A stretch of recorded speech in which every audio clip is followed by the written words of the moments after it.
எதிர்கட்சிகளால் நாட்டில் எல்லாமே ஆளுங்கட்சி தவிர்த்து எதிர்கட்சி தான். நாட்டில் எல்லாமே எதிரி கட்சியாக பார்க்காதீர்கள், எதிர்கட்சியாக பாருங்கள். இந்த எதிர்கட்சி இருக்கான்ல. நன்றி சார்.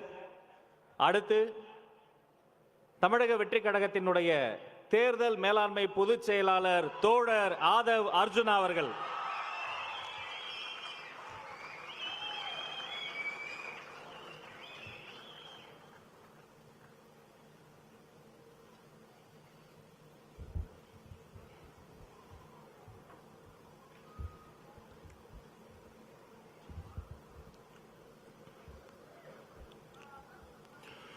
தெய்வத்தாலாகாதேனினும் முயற்சிதன் மெய்வருத்த கூலி தரும்.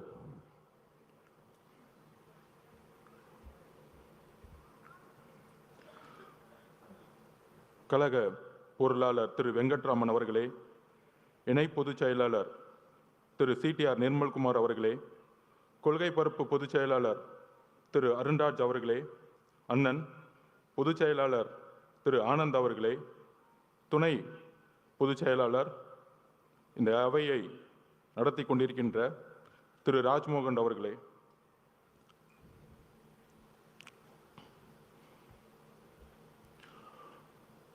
நாற்பதாவது நாள் முதல் 16 நாள் அவதூறுகள், பொய் பிரச்சாரங்கள், துரோகங்கள், சூழ்ச்சினா என்னன்னே தெரியாத நம்மளுடைய கட்சி 30 வருஷமா இயக்கங்களா, மக்கள் இயக்கங்களா உருவாகி நலத்தட்ட இயக்கங்களாகவே மக்களோட இருந்து இதை வழிநடத்தி இன்றைக்கு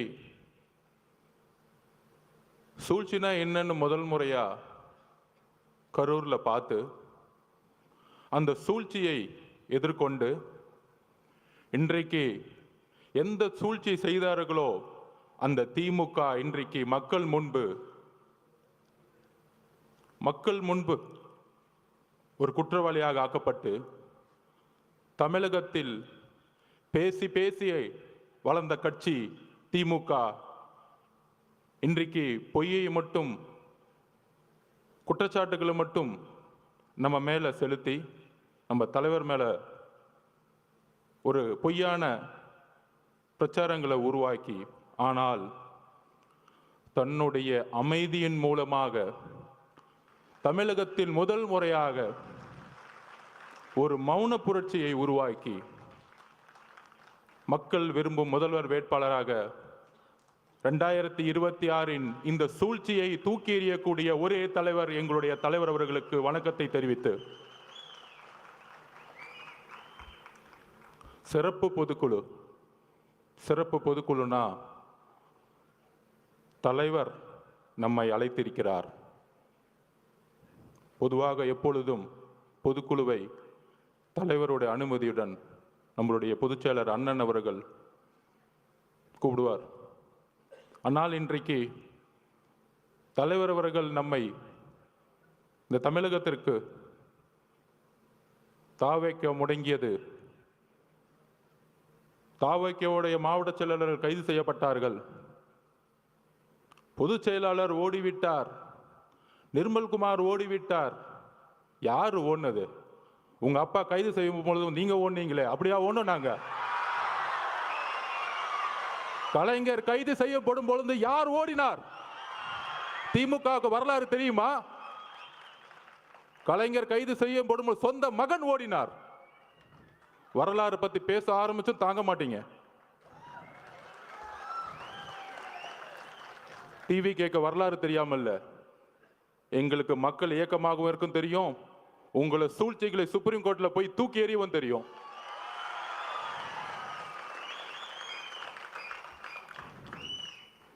என்ன பண்ணிட்டோம்? மக்கள் இயக்கமா இருந்து ஒரு அரசியல் கட்சியை உருவாக்கி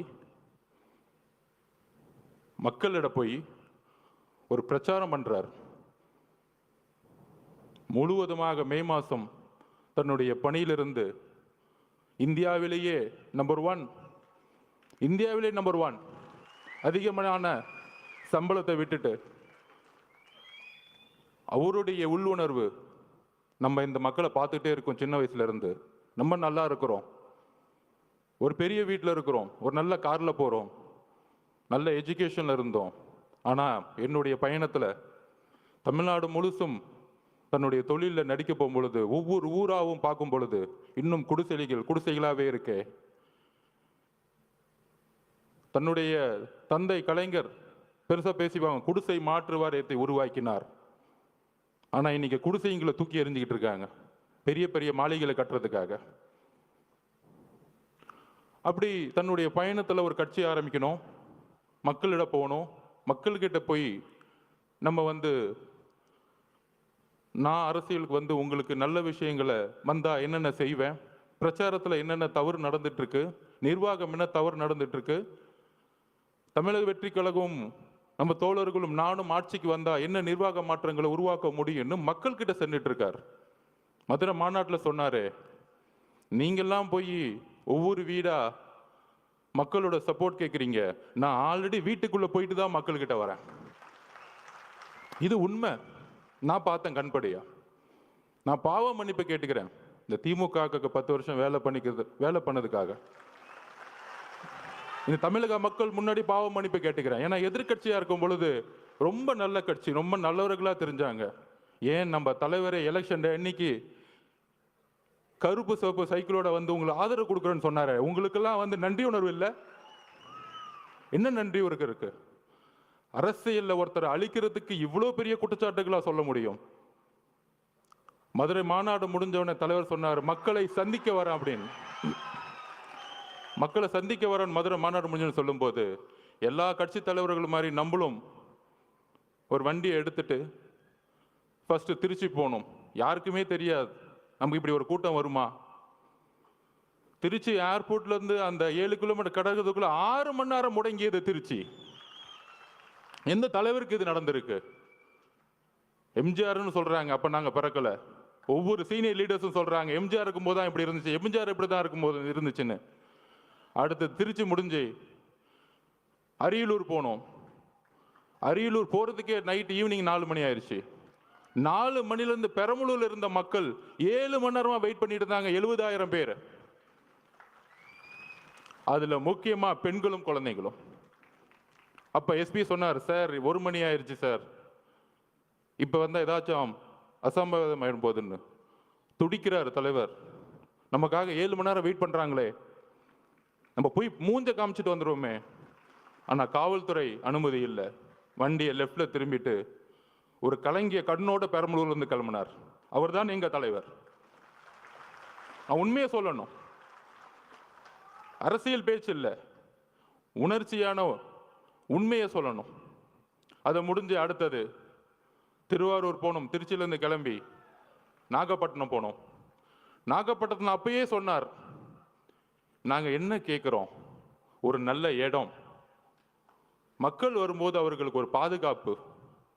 என்ன மிரட்டணும்னு நினைச்சீங்கன்னா அதுக்கு எப்படி பதில் கொடுக்குன்னு தெரியும். ஆனால் மக்களோட பாதுகாப்புக்கு நீங்க தான் பொறுப்பு. நாகப்பட்டினத்தில் பேசினார். அந்த பேச்சு இன்னைக்கும் நீங்க எடுத்து பார்க்கலாம். அதை முடிஞ்சு திருவாரூர் வந்தாரு. 3 கிலோமீட்டருக்கு 3 மணி நேரம் ஆச்சு. உங்களுடைய தந்தை பிறந்த ஊர்.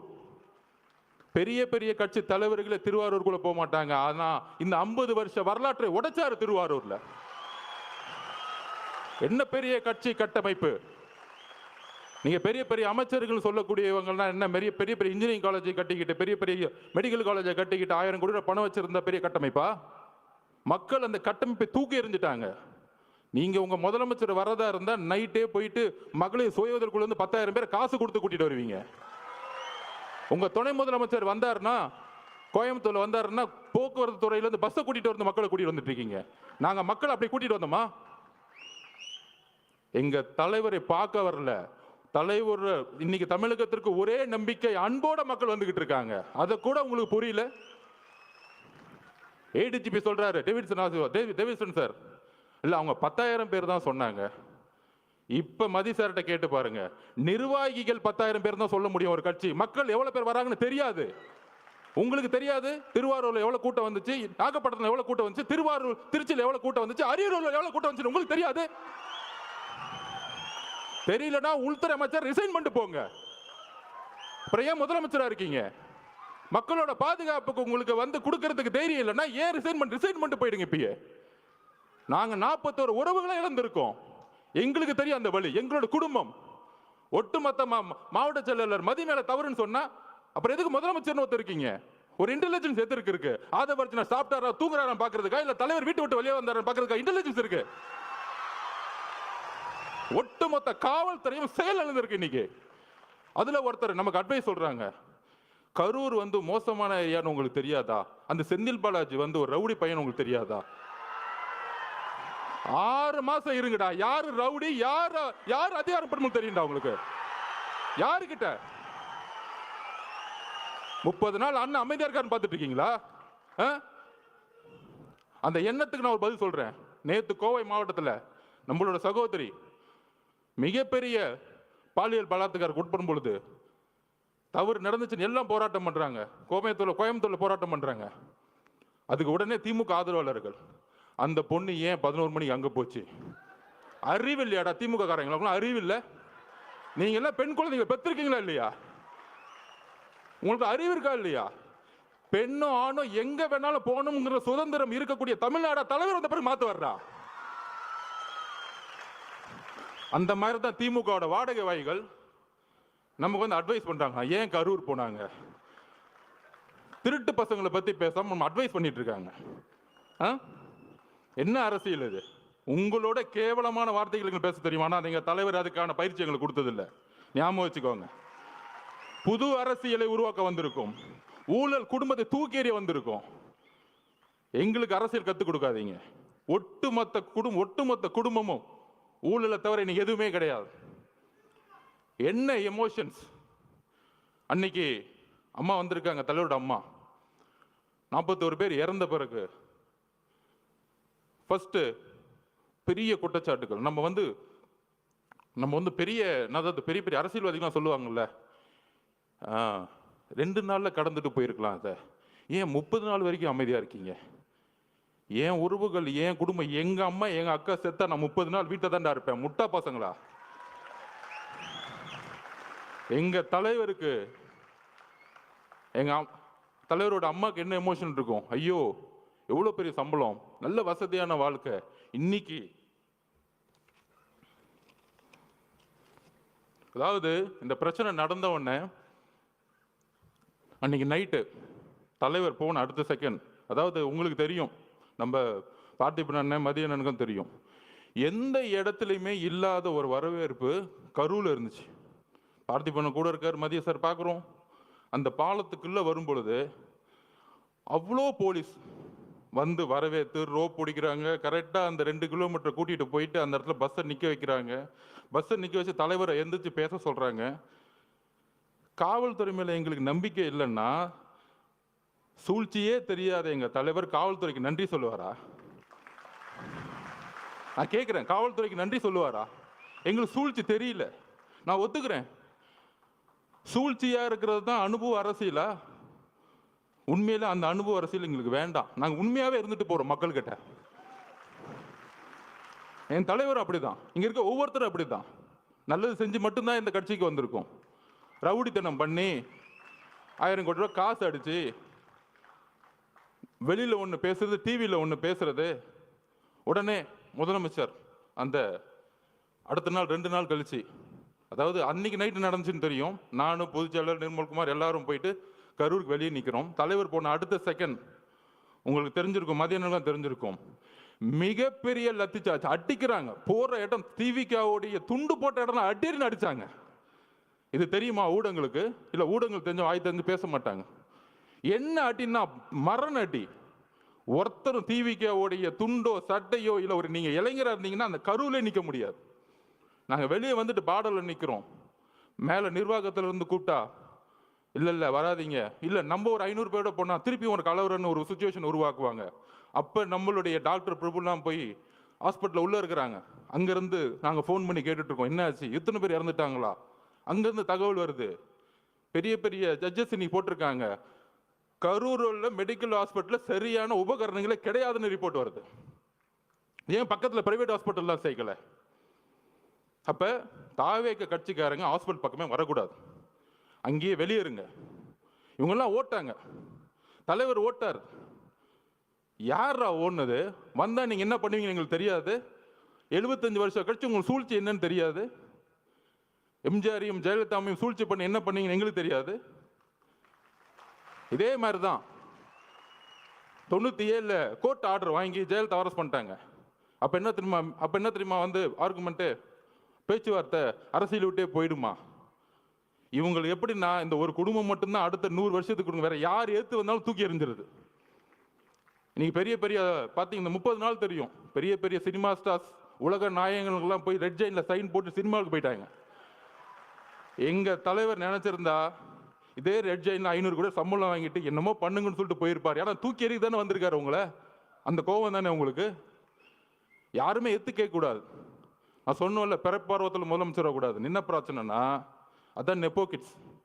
இந்த நேபாளத்தில் புரட்சி வந்து யார் யாரெல்லாம் வந்து பக்கா ஷூட்டிங்கு. அதுக்கு அடுத்தது வந்தாரு பாருங்க மகேஷ் பொய்யாமொழி. மக்கள் எங்க உண்மை தெரிஞ்சிச்சுன்னா இந்த 2 பேரை பார்த்தே உண்மையை கண்டுபிடிச்சிட்டாங்க. இன்னைக்கு எங்க தலைவர் மேல நைட் ஃபுல்லா விமர்சனம், அவர் ஓட்டாரு ஓட்டாரு ஓட்டாரு அப்படின்னு. அந்த 2 பேர் கேமரா வேணுங்கன்னே கொண்டு வந்து வர வச்சு, அங்கே நில்லுங்க, கேமரா நில்லுங்க, நாங்கள் 2 பேர் நிற்கிறோம். ஒருத்தன் அப்படியே கையை பிடிச்சி நெளிகிறான். சாரி தப்பா பேசாதீங்க, ஒருமையில பேசிட்டு நெளிகிறாரு. அடுத்தது நம்ம மகேஷ் பொய்யாமொழி. அதாவதுங்க நமக்கு வந்து ஒரு வீட்டில், இப்போ எங்கள் அம்மாவை நான் சின்ன வயசில் இழந்துட்டேன். நம்ம உறவுகள் அம்மாவும் அக்காவும் குட்டி குட்டி குழந்தைங்க இருக்கும்போது வாய் வார்த்தையே வராது. நாங்கள் அப்படிதான் நிற்கிறோம் எல்லாருமே. பொதுச்செயலாளர் என்னன்னு தெரியாமல் அப்படியே மயங்கி நிலையில் நிற்கிறார் பொதுச்செயலாளர். நாங்கள் அப்படியே நிற்கிறோம். இதுக்கப்புறம் அரசியல், நம்ம மேலே குற்றச்சாட்டுகள் எதுவுமே அடுத்த 48 மணி நேரத்துக்கு எங்களுக்கு எதுவுமே தெரியல. அதுக்கப்புறம் தான் என்ன நடக்குதுன்னு டிவியில் பார்க்க ஆரம்பிக்கிறோம். இதுதான் உள் உணர்வு. அப்போ தலைவருடைய உணர்வு எப்படி இருக்கும்? அமைதியாக போய். தலைவரோட அம்மாவோட உணர்வு எப்படி இருக்கும்? ஐயோ, இந்த முரசொலியில் இவங்க பண்ணுற உண்மை என்னன்னு தெரியும். முதலமைச்சர் என்ன பண்ணாரு? அடுத்த 2 நாள் கழிச்சு இதில் வந்து எந்த கட்சி தலைவரும் தன்னுடைய கட்சியை வந்து இறக்குறதுக்கெல்லாம் நினைக்க மாட்டாங்க சொன்னாரா இல்லையா? நல்ல புள்ள மாதிரி. ஆனால் முரசொலியில் சொல்கிறாங்க, தாவேகா கொல்லும் நீதி வெல்லும், 41 உயிர்களை கொன்ற விஜய். இப்போ தெரியுதா திமுகவுடைய நிலைப்பாடு என்னன்னு தெரியுதா? இதே முரசொலியில். அப்போ இவங்களோட நோக்கம் என்ன? 77க்கு அப்புறம் எம்ஜிஆரை ட்ரை பண்ணாங்க, அம்மா ஜெயலலிதா மடத்தை ட்ரை பண்ணாங்க. அதுக்கப்புறம் யார் இவங்களை எதுக்கு வந்தாலும் ஏன் காமராஜரே பொய்யா சொல்லி தூக்கி எறிஞ்சாங்க. ஆனால் அந்த சூழ்ச்சியை ரொம்ப அமைதியாக இருந்து, இது அரசியல் சாணக்கியத்தில் தன்னுடைய உண்மை உணர்வு, அந்த மக்கள்கிட்ட இருக்கிற உணர்வு, அந்த என்ன உணர்வுனா, தலைவருடைய அம்மா என்ன நினைப்பாங்க, ஐயோ குழந்தைக்கு இப்படி ஆயிடுச்சு, இப்படி பொய் சொல்றாங்களே, சூழ்ச்சி பண்றாங்க அப்படின்னு சொல்லும் பொழுது, இதே உணர்வை தான் அவருடைய அமைதி தமிழ்நாட்டிற்கு ஒட்டுமொத்த தாய் குலமும் ஒரே மாதிரி நினைச்சிருக்காங்க. தலைவரோட அம்மா மட்டும் அப்படி நினைக்கல. அதனால தான் இவங்க மாட்டிக்கிட்டாங்க. அன்னைக்கு நைட் இவர் நடிக்க அந்த பிரச்சனையிலையும் கண்டிஷனை ஃபாலோ பண்ணுங்கன்னா ஆக்டிங் போட. ஆனால் நீங்கள் இதில் மகேஷ் பொய்யாமொழி மட்டும் பார்த்துருப்பீங்க. இன்னொரு நெப்போ கிட்ட ஒன்று வரும் காலையில் துபாயிலேருந்து கிளம்பி. அவர் ஏதோ துபாயில் போய் தமிழ்நாட்டில் ஒரு தியாகம் பண்ணுறதுக்காக அங்கே உண்ணாவிரதம் போன மாதிரியும், அங்கேருந்து இந்த மக்களுக்கு ஓடி வந்த மாதிரியும் வந்துட்டு ஒரு மணி நேரம் கூட ஹாஸ்பிட்டல் இல்லை. அந்த மக்களோட நமக்கு அந்த ரைட்ஸ் இருந்துச்சா, நமக்கு அந்த அதிகாரம் இருந்தால் அந்த மக்களோட கடைசி நிமிஷம் வரைக்கும் நம்ம இருந்திருப்போம். அந்த உயிரை எடுத்து கொண்டு போய் சமாதானம் பண்ணுற வரைக்கும், சமாதி கொடுக்குற வரைக்கும் இருந்திருப்போம். அப்படி ஒரு மணி நேரம் வந்துட்டு கடைசியில் ஒரு பேட்டி, ஏங்க இந்த தப்புலாம் பண்ண அவரை போய் ஏங்க கொஸ்டின் கேட்கல, தாவேக தலைவரை பார்த்து கொஸ்டின் கேளுங்க. இப்போ புரியுதா? பாவம் முதலமைச்சருக்கு உடம்பு சரியில்லை, அவருக்கு என்ன நடக்குதுன்னே தெரியாது. ஒரு பேப்பர் கொடுத்தா படிப்பார். சட்டசபையில் பாருங்க, எதிர்கட்சி தலைவர் 2 மணி நேரம் பேசுவார். ஆனால் எதிர்கட்சி தலைவர் பேசுறதை காமிக்கவே மாட்டாங்க வீடியோவில். டக்குன்னு ஒரு குறிப்பு வரும், ஒரு 5 நிமிஷம் பேசுவார். அவர் 2 மணி நேரம் கத்திட்டு இருப்பார், 5 நிமிஷம் பண்ணும்போது லைவ் வரும். அவர் என்னப்பா பண்ணுறது? இஸ்லாமிய சமூகமும் சரி, கிறிஸ்தவ சமூகமும் சரி, பெண்களும் சரி, இளைஞர்களும் சரி, அவர் பிரச்சாரம் போகும்போது எல்லா கூட்டமாக வராது. அது எப்படி நிப்பாட்டுறது? இவ்வளோதான் இவங்களோட நெரேட்டிவ், இவ்வளோதான் இவங்க சிந்தனை. அப்போ என்ன பண்ணணும்? அவர்கிட்ட என்ன பலம் இருக்கு? பெரிய பொருளாதார பலம் இருக்கா? இல்லை. சரி, இவர் மிரட்ட முடியுமா? உன் குடும்பத்தை அதை பண்ணிடுவேன் இதை பண்ணிடுவேன், மிரட்ட முடியாது. பெரிய பெரிய நடிகர்கள்லாம் இன்னைக்கு மிரட்டி ரெட் ஜெயின்ல சைன் போட வச்சுட்டாங்க. உங்களுக்கு யாருன்னு தெரியும், அவங்க பேரை சொல்ல வேணாம். அவங்க இப்ப நமக்கு எதிராக பேசிக்கிட்டு இருக்காங்க. 5 வருஷத்துக்கு முன்னாடி மாற்றம் அப்படின்னு சொன்னவங்கலாம் இப்ப இந்த பக்கம் போய் ஐயா நீதான் ஏன் எனக்கு சைன் அப் போடு, நான் ஒரு படத்தை நடிக்கிறேன்னு படத்துக்கு போயிட்டாங்க. அன்னைக்கு எப்படி நைட்டு நடிச்சாங்களோ, வாழ்க்கை முழுசும் நடிச்சு நம்பர் 1 ஆனவருக்கு நடிக்கவே தெரியாதவங்க வந்து நடிச்சாங்கன்னு இவருக்கு தெரியாதா தலைவருக்கு? அப்படி அன்னைக்கு நைட்டு மாட்டி முதலமைச்சர் அப்படி வந்து அடுத்த நாள் அறிக்கை, முதலமைச்சர் மட்டும் இல்ல, ஹோம் செக்ரட்டரி கோர்ட்ல கேஸ் ஃபைல் பண்றாங்க. கோர்ட்ல கேஸ் ஃபைல் பண்ணி எக்ஸ்பார்ட்டி ஆர்டர், தாவேக்கே கிடையாது, யாருமே கிடையாது, திமுகவே கேஸ் போடுமா, திமுகவுடைய அரசு வக்கீலே ஆர்குமெண்ட் பண்ணுவாராம். அதுக்கப்புறம் நான் எதுவும் சொல்ல முடியாது, ஒரு ஜட்ஜ்மெண்ட் வருது. அன்னைக்கு தலைவர் கூப்பிட்டார் இமீடியட்டா, தோழர்களே இவங்களுடைய சதி சூழ்ச்சி,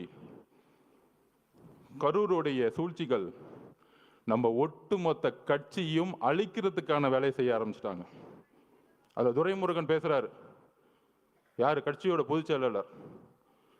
1 நம்பர் கமிஷன் விசாரிக்கும், விசாரிச்சுட்டு உண்மை இருந்தா தலைவர் விஜய் மேல வந்து நடவடிக்கை எடுப்போம், நாங்க அதுக்கெல்லாம் பயப்பட மாட்டோம். இவங்க சூழ்ச்சி எங்க வந்துச்சுன்னு பாத்தீங்களா? இவங்களே கமிஷன் போடுவாங்களாம், இவங்களே காவல்துறையை போட்டு விசாரிப்பாங்களாம், திருடனும் அவனே, உள்ள வச்சுக்கிறனும் அவனே, அவனே நியாயம் வருவானாம். இதுதான் இவங்க பஞ்சாயத்து. அதிகாரம் மமதை.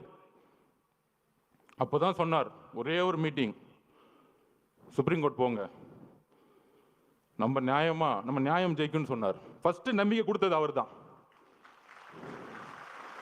இந்த சும்மா சொல்றாங்க பாருங்க, இவர் ஆலோசனை கொடுக்கிறாரு, அவ்வளவு ஆலோசனை கிடைக்கிறாரு, எல்லாத்தையும் பார்த்து தான் வந்திருக்காரு. அவருக்கு எந்த ஆலோசனையும் தேவையில்லை.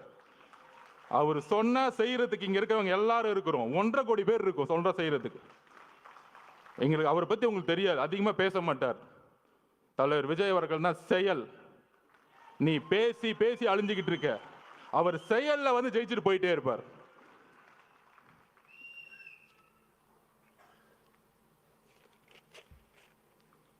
அதாவது இந்த கரூர் இன்சிடென்ட் எதிர்க்கட்சிகளால் நாட்டில் எல்லாமே ஆளுங்கட்சி தவிர்த்து மீது எதிர்கட்சி தான்.